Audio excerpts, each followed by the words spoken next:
Programme में एक बार फिर खुश आमदेद। तो सर उनको मनाने का, वापस लाने का, क्योंकि again custodian of the house हुकूमत उनसे ज़्यादा बढ़ के है, तो वो कोशिश होगी या हम समझे कि नहीं, वो तो खुद ही उनको फैसला करना चाहिए कि वापस आ जो जा रहे हैं वो तो सारे जो है वो बादिले नाख्वास्ता जा रहे हैं, वो तो जाना चाहते ही नहीं है।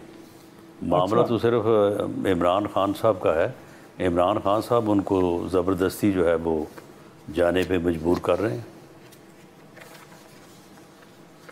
अच्छा, उनका ख्याल, आपके ख्याल में कि मेजॉरिटी ऑफ पीपल जो तहरीक इंसाफ के अंदर वो भी निज़ाम के साथ चलना भी चाहते हैं, बिल्कुल वो नहीं जाना चाहते।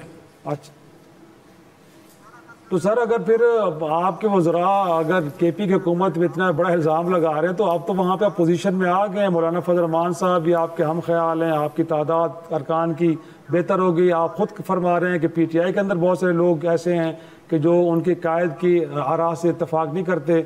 तो सर वहाँ पे भी तब्दीली तो लाई जा सकती है, एतमाद से मुतालिक वहाँ पे भी इनिशिएटिव लिया जा सकता है। लेकिन मेरा ख्याल है कि शायद अभी जो है ना ये सूरत हाल कोई जो है ना वो पूरी नहीं है, उसमें अभी कोई कमी कोताही है।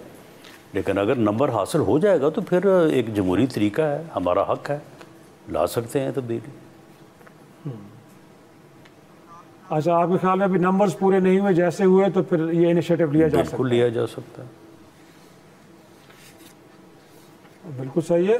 और सर थोड़ा सा कोई मुस्लिम लीग नून के अंदर भी सर हम देख रहे हैं पिछले दिनों जो हनीफ बाजी साहब की स्टेटमेंट आई सर ख्वाजा आसिफ साहब को लेके, उसने भी लोगों को बड़ा हैरान किया। ख्वाजा आसिफ साहब तो गोया के मुश्किल दिनों के साथी हैं मुस्लिम लीग नून की क़यादत के, बट उनसे मुतालिक इस तरह के स्टेटमेंट का आना, ये कुछ सर आप हमें समझा दें, क्योंकि आप भी तो उतने करीब है जितने ख्वाजा आसिफ साहब क़यादत के करीब। नहीं, वो मामला जो है वो ठीक है, थोड़ा तजावुज़ हुआ लेकिन वो सेटल हो गया।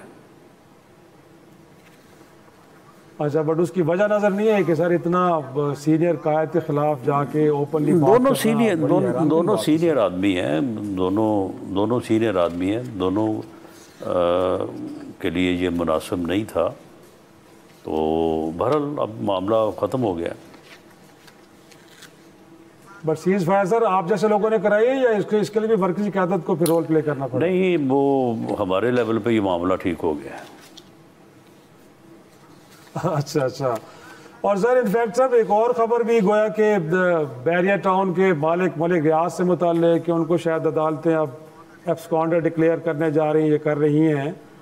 सर वो तो बैठे हैं उस मुल्क में कि जिस मुल्क के साथ हमारे ताल्लुकात ज़रा बेहतर हैं, तो हम इस मामले को सिर्फ इसी तरह निपटा देंगे कि जी एब्सकॉन्डर डिक्लेयर कर दें और मट्टी डाल दें, या अगर हम समझते हैं कि उन्होंने इतने सीरियस क्राइम किए हैं तो उनको वापस भी तो लाया जा सकता है ना सर?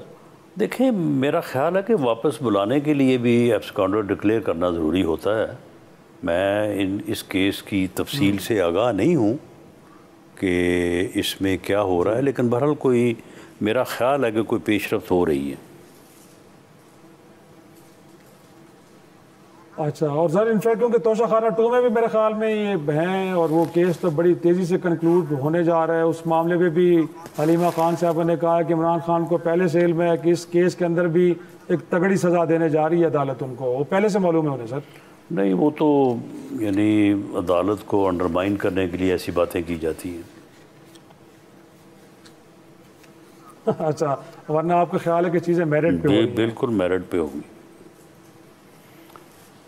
और कुछ सर थोड़ा सा ये अब इस्लामाबाद हाई कोर्ट के अंदर भी थोड़ी बहुत कंट्रोवर्सी चल रही है सर। लास्टली मैं वो जानना चाहूँगा कि अगरचे सुप्रीम जुडिशल काउंसिल में तारिक महमूद जहांगीरी साहब का केस है, उनकी डिग्री जाली है या असली है, बट इस दौरान सरफराज डोगर साहब chief justice Islamabad high court ने उनको काम से रोक दिया है। आपका क्योंकि सर लॉ का बैकग्राउंड है तो आपसे बेहतर राय को दे नहीं सकता कि एकदम दुरुस्त है या जिस फोरम पे मामला पड़ा उसको डिसाइड करना चाहिए था? बहरहाल ये जो है फैसला, ये अब जो फैसला आ गया है तो अब उसकी अपील ही हो सकती है। अपील में मेरा ख्याल है लोग जा रहे हैं, तो सुप्रीम कोर्ट उसमें बेहतर फैसला कर देगा। बाकी मेरी ज़ाती राय ये है कि सुप्रीम जुडिशल काउंसिल में उनकी डिग्री का जाली होने या ना होने का जायज़ा नहीं लिया जा सकता। सुप्रीम जुडिशल काउंसिल उनके एज जज कंडक्ट और उनकी कारकर्दगी की जांच पड़ताल कर सकती है। उनके जज बनने से पहले कोई मामला है तो वो अदरवाइज़ इंक्वायरी के ज़रिए ही होगा, रिट जुरिस्डिक्शन में ही।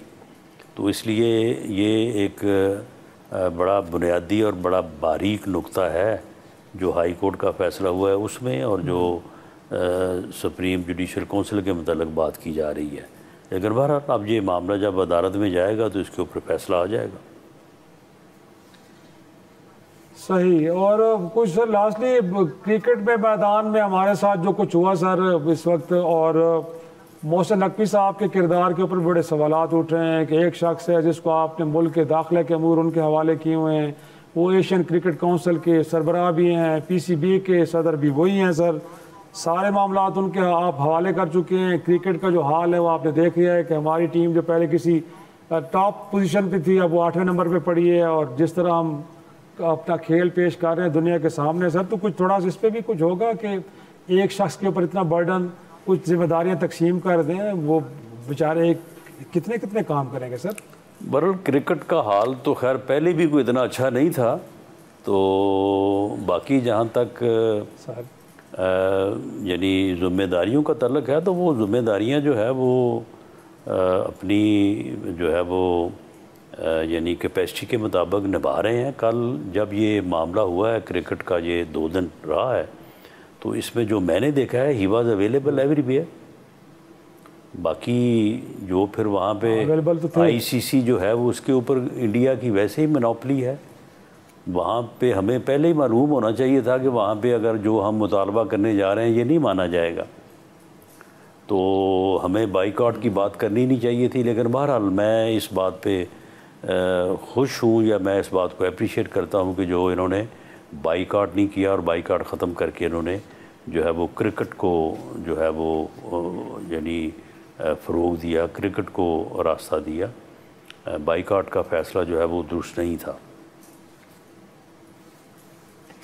बहुत शुक्रिया सियासी अमूर के मुशीर वज़ीर-ए-आज़म के राना सनाउल्लाह साहब, thank you very much for your time sir. Thank you जी। नाज़रीन इसी के साथ आज के शो का अख्ताम करते हैं, इजाज़त दीजिए, खुदा हाफ़िज़।